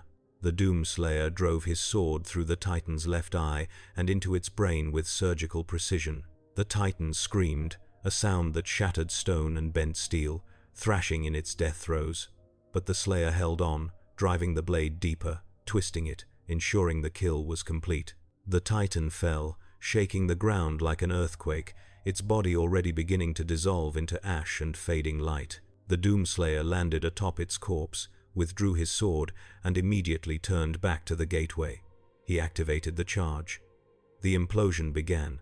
The Thames barrier shuddered as dimensional forces tore at its foundations, but the structure held, engineered to withstand natural disasters and apparently sturdy enough to survive supernatural ones as well. The gateway collapsed. The demons, still on Earth, suddenly found themselves cut off from reinforcements and rapidly became targets for the British military forces who converged on their positions with rifles and tanks and attack helicopters. The battle was not over, but the tide had turned. London would survive. The dead would be mourned, the damage would be repaired, but the city would survive. Nolan landed beside the Doomslayer, breathing hard, watching the cleanup operations begin. 9 more gateways, 9 more cities, 9 more battles. He was starting to understand why this armored figure had not bothered recruiting help before. The pace was unsustainable for anything that required rest or recovery or time to process trauma. But the Doomslayer did not rest, did not recover, did not process. He simply moved from one battle to the next, eternal and inexorable, because that was what he was, that was all he was, that was enough. They hit Sao Paulo next, then Mumbai, then Lagos, then Sydney. Each city brought variations on the same theme: gateway, demons, cultists, civilians caught in the crossfire. The Doomslayer cutting through it all like a scalpel removing cancer, Nolan supporting where he could, protecting civilians, buying time for evacuation, learning the rhythms of demonic combat until they became second nature. He was changing, he could feel it happening. 300 years of Viltrumite certainty eroding under the weight of witnessing true cosmic horror and the equally cosmic response to it. He had thought himself and his people were the peak of evolution, the rightful rulers of the galaxy. But watching the Doomslayer work, watching him fight entities that made Viltrumites seem like children, Nolan's worldview was developing cracks. In Sydney, a demon had him pinned, its claws tearing through his costume and into the flesh beneath, its breath hot and sulphurous in his face.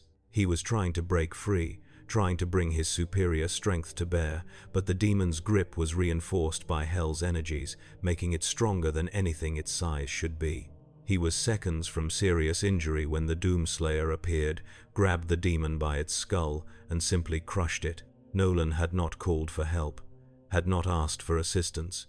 The Slayer had simply registered his struggling and allocated resources to solve the problem. Not out of camaraderie or friendship or any bond that connected sentient beings, just tactical efficiency.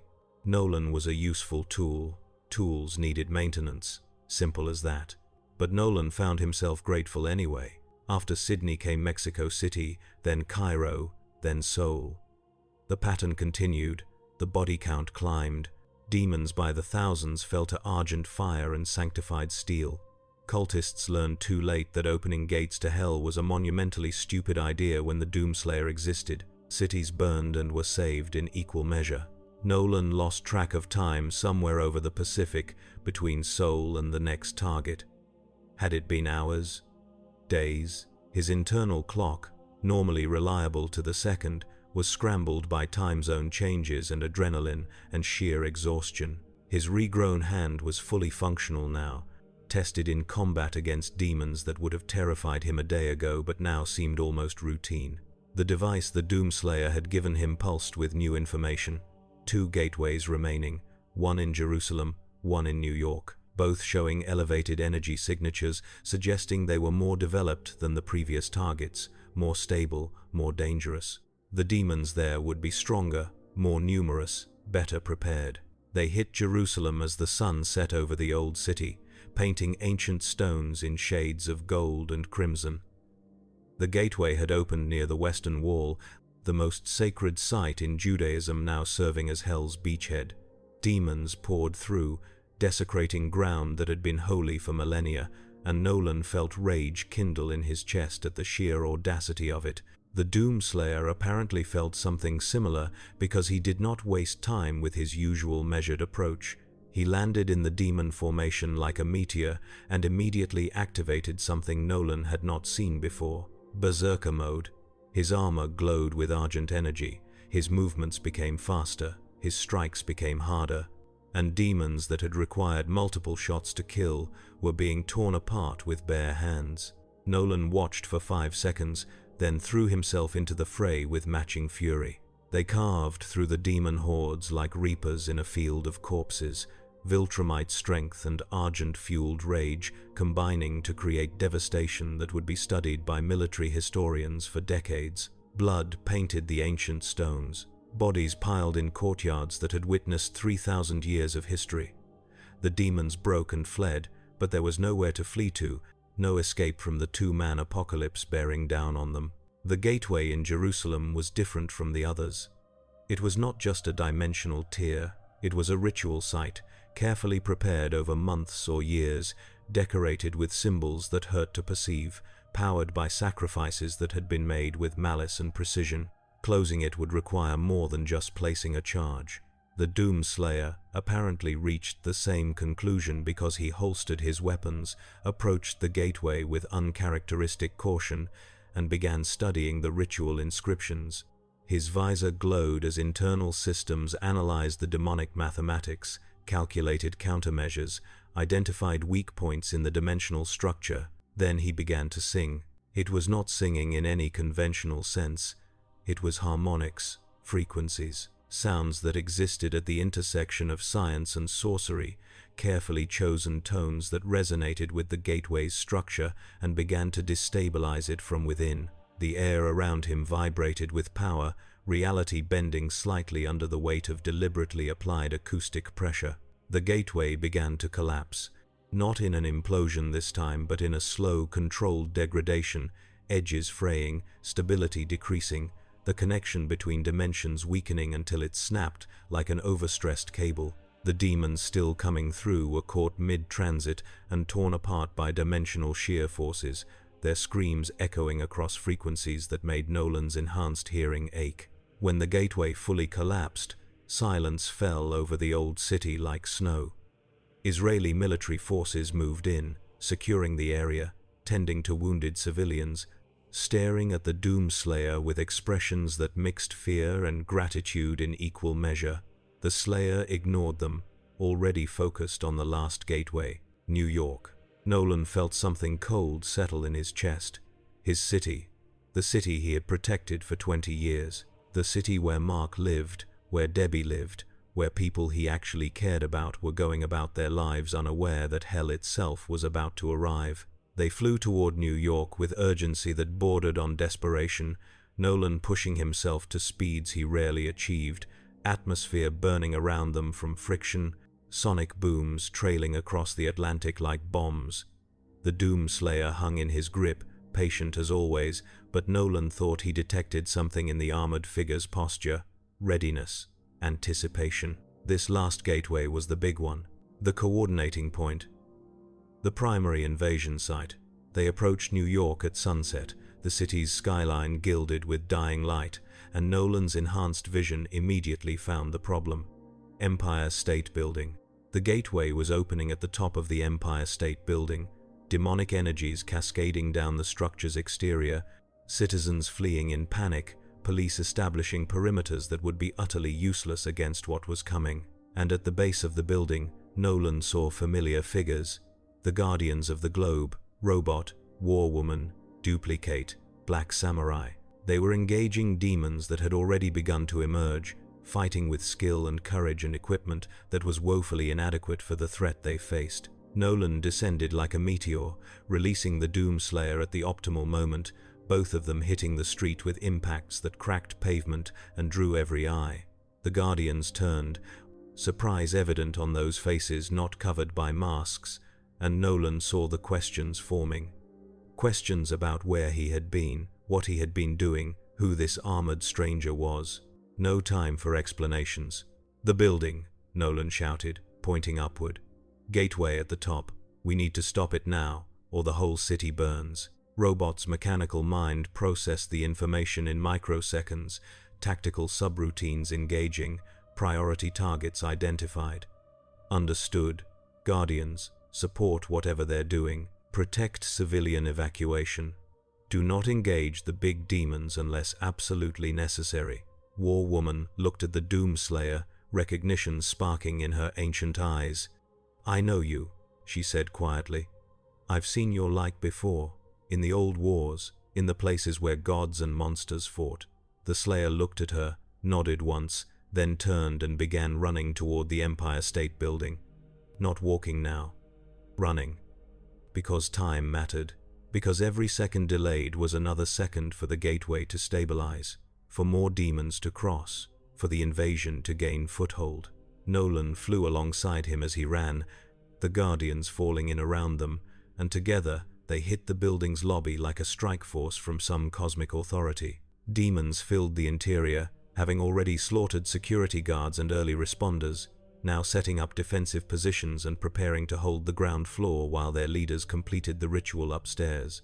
The Doomslayer did not slow down. He transitioned from running to killing without breaking stride, the super shotgun appearing in his hands and roaring with the voice of judgment. Demons fell in explosive giblets. The Guardians engaged with renewed confidence, Robot's drones providing targeting data, War Woman's mace crushing demonic skulls, Black Samurai's blade finding joints in corrupted armor, Duplicate's copies overwhelming individual demons through sheer numbers. They fought up through the building, floor by floor, demon by demon. The Empire State Building had 102 stories. The gateway was at the top. They had to clear every floor between here and there, and the demons knew it, had prepared defensive positions, ambush points, kill zones designed to bleed attackers of momentum and resources. The Doomslayer did not care about demons' plans. He adapted his tactics to the vertical battlefield, using his grappling device to swing between floors, smashing through ceilings and walls to bypass defensive positions, striking from unexpected angles with the precision of someone who had conducted building-scale assaults across 1,000 worlds. Nolan followed his lead, using Viltrumite strength to create new paths when existing ones were blocked, punching through floors and support columns with casual disregard for structural integrity. They reached the 50th floor and encountered organized resistance. Demon commanders in armor that gleamed like black glass, wielding weapons that sparked with corrupted energies, directing their forces with military precision. These were not the lesser demons they had been fighting. These were Hell's elite, the ones who conquered worlds, the ones who broke civilizations. The Doomslayer met them with the crucible, The blade sang as it carved through demonic flesh and armor, leaving trails of light that persisted for seconds after the stroke, severing not just physical forms but metaphysical connections. Demon commanders fell screaming, their essences torn from their bodies and scattered across dimensions where reassembly would be impossible. Their soldiers saw their leaders die and panicked, formation breaking, discipline dissolving. Nolan capitalized on the chaos, driving through the broken demon lines with Viltrumite speed and fury, clearing a path for the Guardians who followed in his wake. Robot coordinated their assault with mechanical precision, identifying targets, allocating resources, maximizing efficiency. War Woman fought with the skill of someone who had been waging war when most of humanity still lived in caves. Black Samurai's blade danced through demon flesh with art that transcended mere combat. Duplicate was everywhere at once, her copies creating confusion and overwhelming individual demons through coordinated assault. They reached the 80th floor and found something new. Cultists, human cultists, dozens of them, chanting in unison, channeling energies that made Nolan's skin crawl, feeding power to the gateway forming above. They wore robes decorated with symbols that hurt to perceive, their eyes glowing with reflected hellfire, their voices merging into a sound that resonated with frequencies designed to damage sanity. The Doomslayer stopped chanting cultists the same way he stopped demons. With extreme prejudice, shells and blades and fists moved through their ranks with brutal efficiency. They were not combatants, they were not warriors, they were obstacles between him and his objective, and obstacles were removed. Some of the Guardians hesitated, seeing humans die, but Nolan did not. He had seen what these cultists had done in every city they had visited, had seen the sacrifices they had made to open their gates, had seen the blood on their hands and the madness in their eyes. They had surrendered their humanity when they chose to serve hell. Whatever they were now, they were not innocent. The climb continued. 90 floors, 95. The building shook with the energies cascading from the gateway above, structural supports groaning, windows shattering, the entire edifice threatening to collapse under supernatural stresses it was never designed to withstand.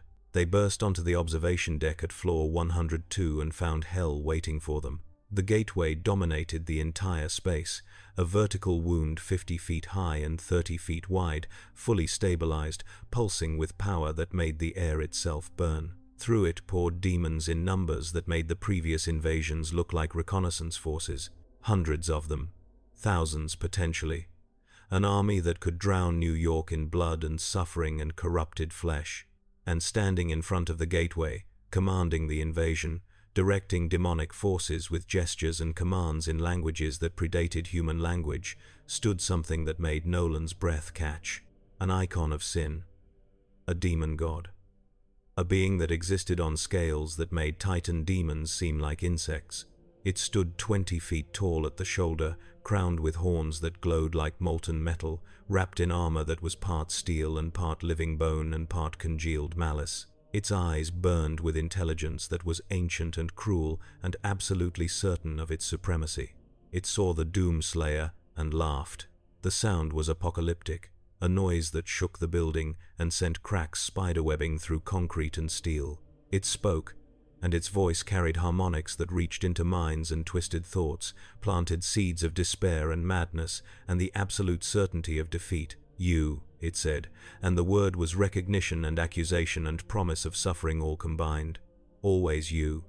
Across worlds, across dimensions, across eternities. Always you stand against us. Always you delay the inevitable. The Doomslayer did not respond, did not engage in dialogue, did not waste breath on entities that had long since moved beyond the possibility of redemption or reason.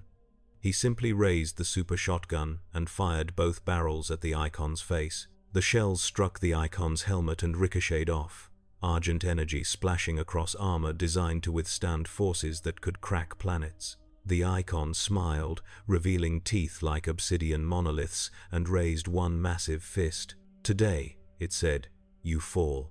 The fist descended like a meteor, and the Doomslayer met it with the crucible. Blade and fist collided. and the impact generated a shockwave that blew out every remaining window in the building and sent the Guardians stumbling backward. Nolan braced himself, flew forward, trying to support the Slayer, but the Icon's other hand swatted him aside like an insect. He hit the observation deck's far wall hard enough to crack reinforced concrete, fell to his hands and knees, tasting blood.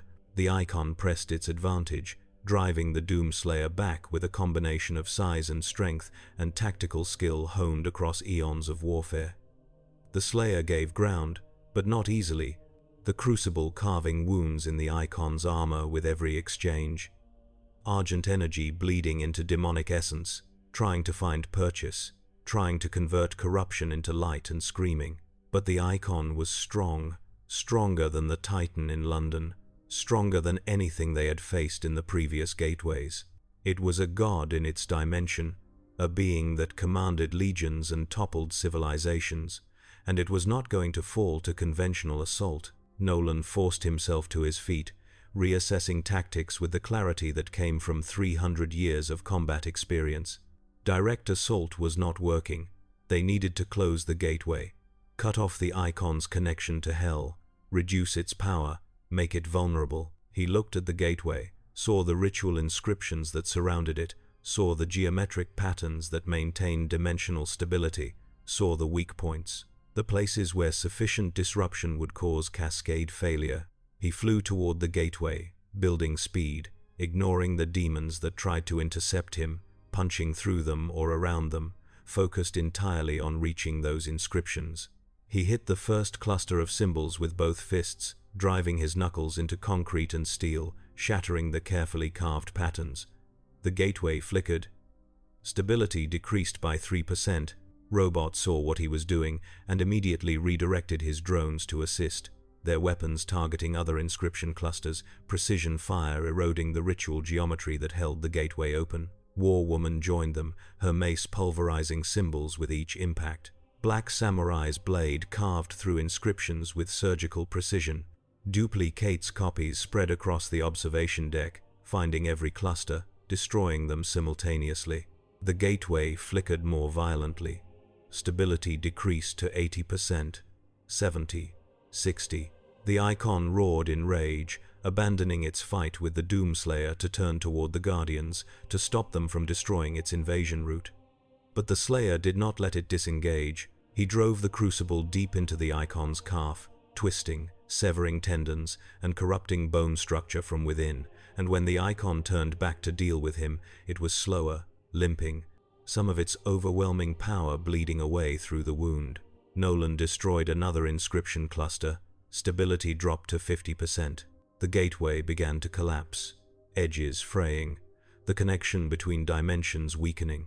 Demons still trying to cross through found themselves caught mid-transit, torn apart by dimensional shear forces, their screams echoing across the observation deck in harmonies that made sanity a flexible concept. The Icon recognized what was happening and made a desperate calculation. It could not save the gateway, could not stop the collapse, but it could still kill the Doomslayer, could still claim that victory even in defeat. It turned from the Guardians, focused entirely on the armored figure that had haunted Hell's nightmares since time immemorial, and raised both fists for a double hammer blow that would reduce the Slayer to component atoms. The Doomslayer dropped the Crucible, reached to his back, and drew something new. Something that Nolan's enhanced vision struggled to track. Something that existed in too many dimensions simultaneously. The BFG 9000. The big fucking gun. The weapon that had ended battles and broken sieges and carved permanent scars across hell itself. He fired. The shot was not energy or matter or any combination thereof. It was physics being forced to apologize for existing. It was mathematics breaking down and weeping. It was the fundamental forces of reality being reorganized according to specifications written by entities that understood suffering on cosmic scales. The projectile struck the Icon of Sin in the center of its chest and detonated with force that transcended explosive yield and became something approaching localized Big Bang. The Icon's armor shattered, its flesh vaporized. Its essence was torn into pieces and scattered across dimensions, where it would take millennia to reform if it could reform at all. The demon god fell, crashed through the observation deck floor, fell through multiple stories before coming to rest somewhere in the building's interior, a smoldering corpse that was already beginning to dissolve. The gateway collapsed completely, stability reaching zero, the connection severing with finality that sent dimensional echoes rippling across the planet.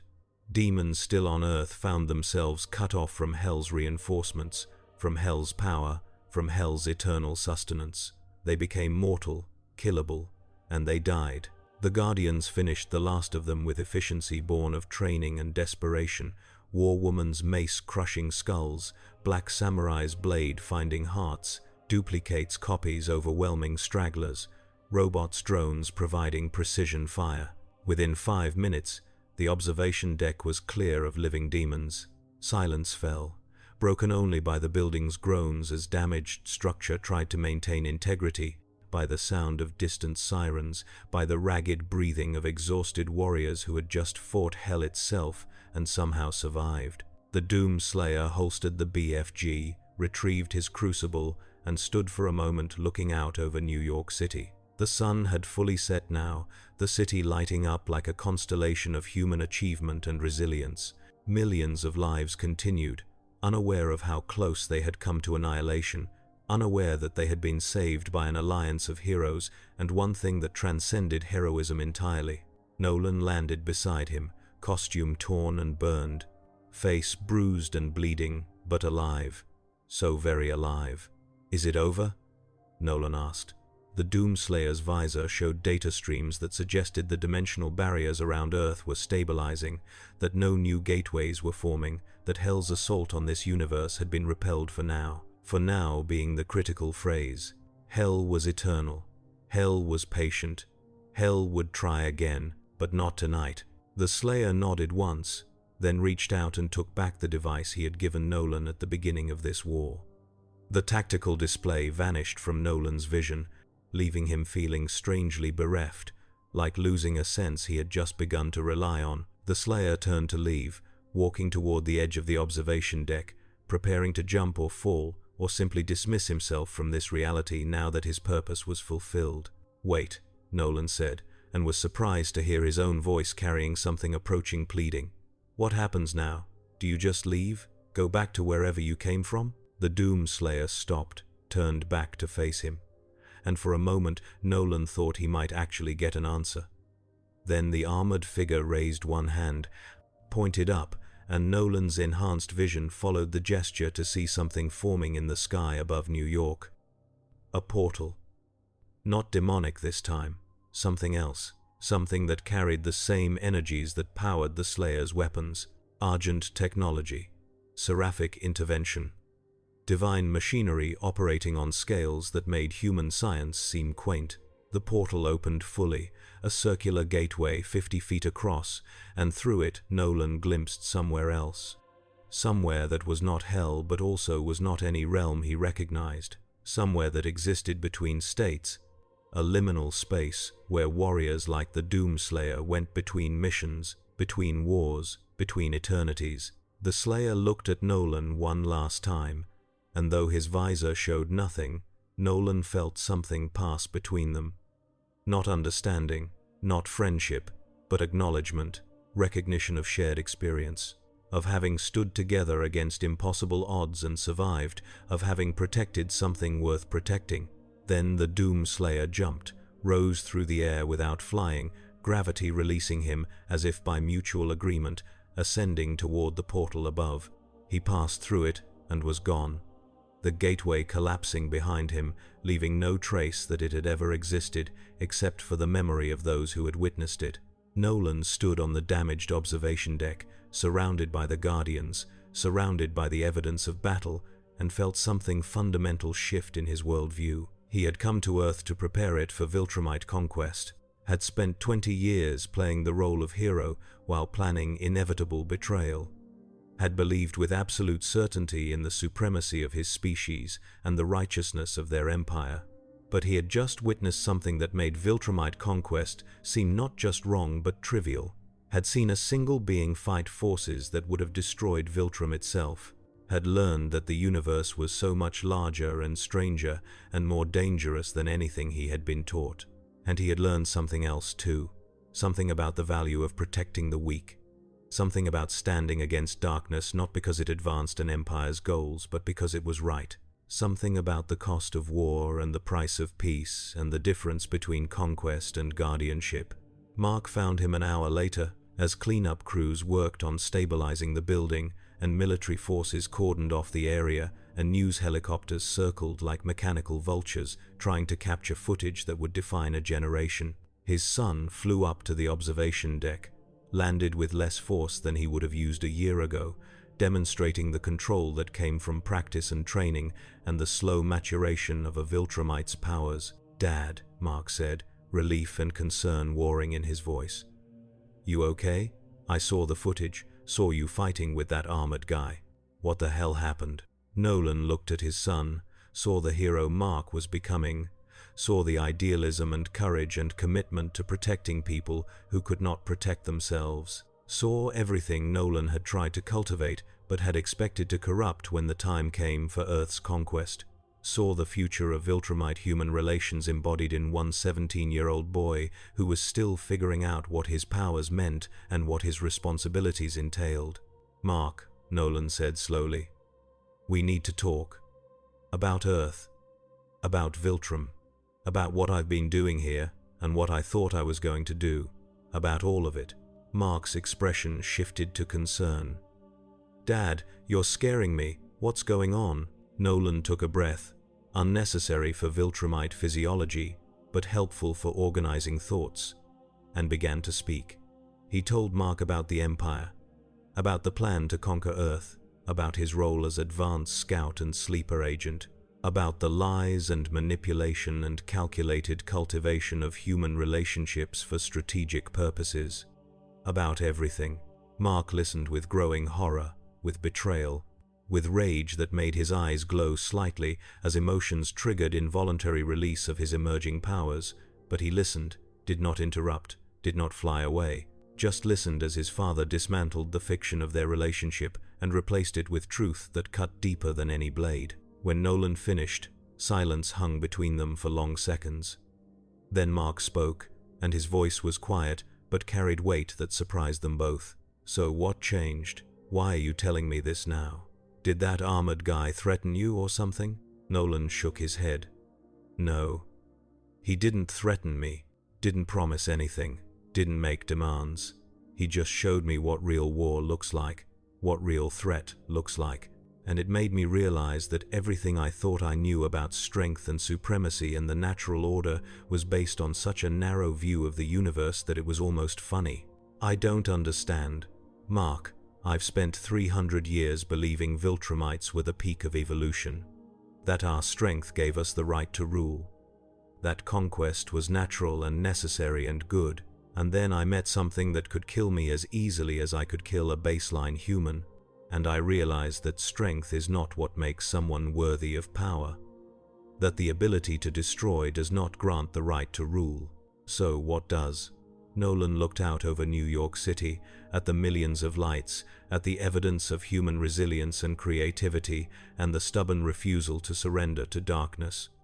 The willingness to protect, the courage to stand against threats even when you're outmatched, the commitment to defending those who cannot defend themselves. That armored warrior didn't fight today because he wanted to conquer Earth.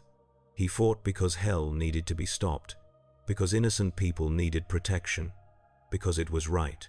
Mark absorbed that, struggling with the revelation that his father had been lying to him for 17 years, struggling with the knowledge of what was supposed to happen, struggling with the question of what happened now.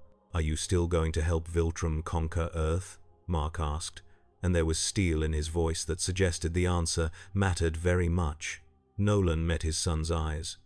"No, I'm going to help Earth prepare to defend itself against Viltrum when they come. Because they will come.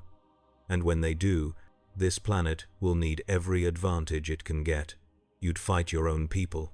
I'd fight to protect this world, to protect the life we've built here, to protect you and your mother and the billions of people who just want to live their lives in peace. If that means standing against Viltrum, then yes, I'll stand against Viltrum. Mark's expression shifted through several emotions before settling on something approaching cautious hope. You mean that? You're really choosing Earth over the Empire? I'm choosing what's right over what I was taught. I'm choosing to be the hero I've been pretending to be for 20 years. I'm choosing to stand with you instead of using you. If that qualifies as choosing Earth over Viltrum, then yes.